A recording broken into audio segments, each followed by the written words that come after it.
Mirza television కి స్వాగతం. YSR Congress party అధినేత శ్రీ వైఎస్ జగన్మోహన్ రెడ్డి గారి పిలుపు మేరకు ఈ రోజున అన్నమయ్య జిల్లా మదనపల్లిలో ఎంపీ ముందుగా పెద్దిరెడ్డి మిథున్ రెడ్డి అన్న పిలుపు మేరకు, అలాగే ఇక్కడ సమన్వయకర్తగా ఉన్నటువంటి నిసారన్న పిలుపు మేరకు ఇవాళ వెన్నుపోటు దినంలో పాల్గొనడం జరిగింది. అంటే 1994 ఎన్నికల తర్వాత శ్రీ నారా చంద్రబాబు నాయుడు గారు ఆయన సొంత మామగారు అయినటువంటి నందమూరి తారక రామారావు గారికి వెన్నుపోటు పొడిచారట అని అప్పట్లో మేము విన్నాం. అంటే ఇప్పుడు మా వయసు ఉన్న వాళ్ళం అప్పుడు విన్నాం. అప్పటి నుంచి ఇప్పటి వరకు కూడా, అంటే మొన్న జరిగినటువంటి 2024 ఎన్నికల తర్వాత ప్రజలకి ఆయన పొడిచిన వెన్నుపోటుతో సహా కలిపి ప్రత్యక్షంగా చూస్తున్నాం.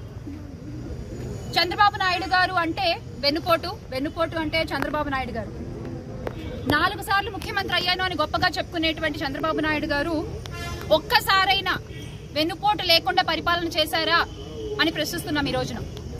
ఈ రోజున దేని నుంచి మొదలు పెట్టాలి అర్థం కావట్లేదు. అంటే పసికందుల దగ్గర నుంచి రక్షణ కల్పించలేని ఈ కూటమి ప్రభుత్వం ఆడపిల్లలకి పొడిచిన వెన్నుపోటు దగ్గర నుంచి మొదలు పెట్టాలా? అబద్ధపు హామీలతో గద్దెనెక్కినటువంటి కూటమి నాయకుల గురించి మాట్లాడుతూ మొదలు పెట్టాలా? రైతుల కన్నీటి తడి నుంచి మొదలు పెట్టాలా? విద్యార్థులకు వీళ్ళు పొడిచిన వెన్నుపోటు వల్ల ఆ విద్యార్థులు ఉన్నటువంటి ఆ ఆవేశపు వేడి నుంచి మొదలు పెట్టాలా? MDU వాహనాలు రద్దు చేసి కొన్ని లక్షల కుటుంబాలని రోడ్డు మీదకి లాగేసినారు ఈ రోజున. మరి అక్కడి నుంచి మొదలు పెట్టాలా? లేకపోతే DSC అభ్యర్థుల్ని అతి దారుణంగా వెన్నుపోటు పొడిచారు, అక్కడి నుంచి మొదలు పెట్టాలా? ఇలా చెప్పుకుంటూ పోతే దేని నుంచి మొదలు పెట్టాలో తెలియనటువంటి పరిస్థితి. సంవత్సర కాలం పూర్తయింది కూటమి ప్రభుత్వం అధికారంలోకి వచ్చి. కూటమి ప్రభుత్వం ఇచ్చే హామీలకి నేను బాధ్యుణ్ణి అని గొంతెత్తి అరిచినటువంటి PPP గారు, పిఠాపురం పీఠాధిపతి పవన్ కళ్యాణ్ గారు ఈ రోజున ఆయన కూడా మాట్లాడట్లేదు. మరి ఆయన దగ్గర నుంచి మొదలు పెట్టాలా?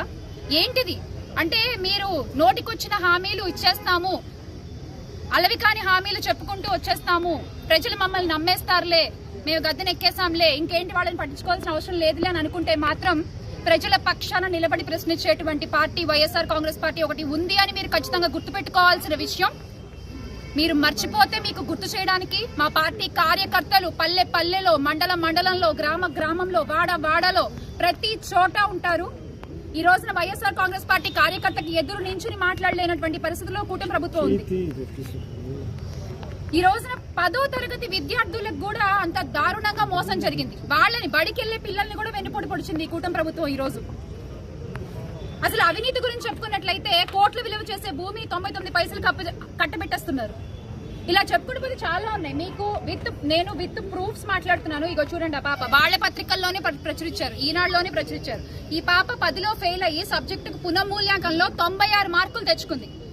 కానీ ఈ పాపకి అప్పటికే IITలో అప్లై చేసుకునేటువంటి టైం అయిపోవడం వల్ల ఇప్పుడు ఆ పాపకి అడ్మిషన్ లేదు. మార్క్సే కనుక కరెక్ట్ గా దిద్దుంటే గనక ఆ పాప భవిష్యత్తు ఈరోజు ప్రశాంతంగా ఉండేదా? ఆ పాపకి నచ్చిన కోర్సు నచ్చిన టైంకి జాయిన్ అయ్యేది మీరు కరెక్ట్ గా పేపర్లు దిద్దుంటే. ఈ రోజున పేపర్లు ఇలా తప్పు దిద్దారు కదా అని జగన్మోహన్ రెడ్డి గారు ప్రశ్నిస్తే లోకేష్ గారు చాలా హాస్యాస్పదంగా దానికి రిప్లై పెట్టారు. ఒక విద్యాశాఖ మంత్రిగా ఉండి మీరు ఇవ్వాల్సిన రిప్లై అది కాదు లోకేష్ గారు. ఏదో సామెత చెప్పినట్టు ఉంది. నిజంగానే పనిగల పనిమంతుడు పందిరేస్తే తాటకి తగిలి ఊరిపోయిందంట. అలా ఉంది ఈ రోజున కూటమి ప్రభుత్వం. అలాగే మీరు చూసుకున్నట్లయితే ఆ రోజు ఎన్ని అబద్ధపు ప్రచారాలు చేశారు వాళ్ళు. 14 లక్షల కోట్ల అప్పులు అన్నారు, కానీ వాస్తవం 3.39 లక్షల కోట్లు మాత్రమే. విశాఖలో 25,000 కేజీల డ్రగ్స్ అన్నారు, కానీ అది డ్రగ్స్ కాదు, డ్రగ్ ఈస్ట్ అని మళ్ళీ వాళ్ళు ప్రూవ్ చేశారు. రేషన్ బియ్యం తరలిస్తున్నారు, సీజ్ ద షిప్ అంటూ అప్పో మామూలు హడావుడు చేయలేదు మన ఉప ముఖ్యమంత్రి గారు అయితే. కానీ అలాంటిది ఏమీ లేదు. ఆపినందుకు మళ్ళీ 7 కోట్లు ఫైన్ పడింది. ఇది ఎవరు కడతారు? ప్రజల సొమ్మే కదా. ఆ తర్వాత తిరుమల లడ్డు అంటే దేవుణ్ణి కూడా రాజకీయాల్లో పావుగా వాడుకున్నటువంటి ఈ కూటమి ప్రభుత్వం ఆ దేవుడికి సైతం వెన్నుపోటు పొడుస్తుంది అని ఈ రోజు మేము ఇక్కడి నుంచి చాలా గట్టిగా అడుగుతున్నాము. దానికి ఖచ్చితంగా మీరు సమాధానం చెప్పి తీరాలి. ఆ దేవుడు రాజకీయాలు వద్దు. సుప్రీంకోర్టు కూడా చెప్పారు మీరు ఇలాంటివి చేయడం అలవి కాదు అని. అలాగే సెకీ యూనిట్ విద్యుత్ ₹2.49 దోచిపెట్టారు అని ఆ రోజున ఆరోపణలు చేశారు. కానీ సెకీ సక్రమే యాక్సిస్ యూనిట్ ₹460 దోచిపెడుతున్న బాబు గారు ఈ రోజున చెప్పండి, మరి ఎవరు అబద్ధాలు చెప్పారు? ఎవరు ప్రజలకి విష ప్రచారాలు చేసి ఎవరు ఈ రోజున రాష్ట్ర ప్రజలకి వెన్నుపోటు పొడుస్తున్నారు? బినామీలకి మాత్రం ముద్దుగా చక్కగా బాబు గారు ఏది కావాలంటే అది పెట్టుకుంటారు, కానీ రాష్ట్ర ప్రజలకి మాత్రం ఏది వద్దు. ఇది వెన్నుపోటు కాదా అని అడుగుతున్నా నేను.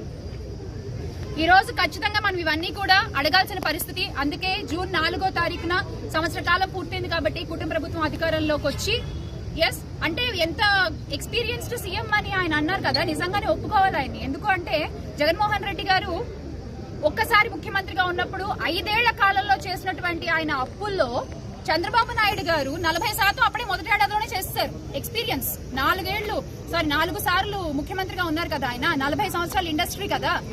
ఖచ్చితంగా ప్రజలు కోరుకున్న పాలన వైఎస్ జగన్మోహన్ రెడ్డి గారి పాలన. ప్రజలు మళ్లీ అధికారంలో చూడాలనుకున్నటువంటి పార్టీ వైఎస్ఆర్ కాంగ్రెస్ పార్టీ. ఈ రోజున టీడీపీ కార్యకర్తలు కూడా వైఎస్ఆర్ కాంగ్రెస్ పార్టీ వైపు చూస్తున్నారు అంటే దానికి కారణం మీ పాలన మాత్రమే. ఖచ్చితంగా ప్రతి ఒక్కరు ఇది గుర్తుపెట్టుకోవాలి. తిరిగి మళ్లీ అధికారంలోకి మా జగన్మోహన్ రెడ్డి గారు వస్తారు, ఆయన ముఖ్యమంత్రిగా చేసుకుంటాము. అప్పటి వరకు కూడా మీ పాలనపై నిరంతరం గొంతెత్తి ప్రశ్నిస్తూనే ఉంటాం. జోహార్ వైఎస్ఆర్, జై జగన్.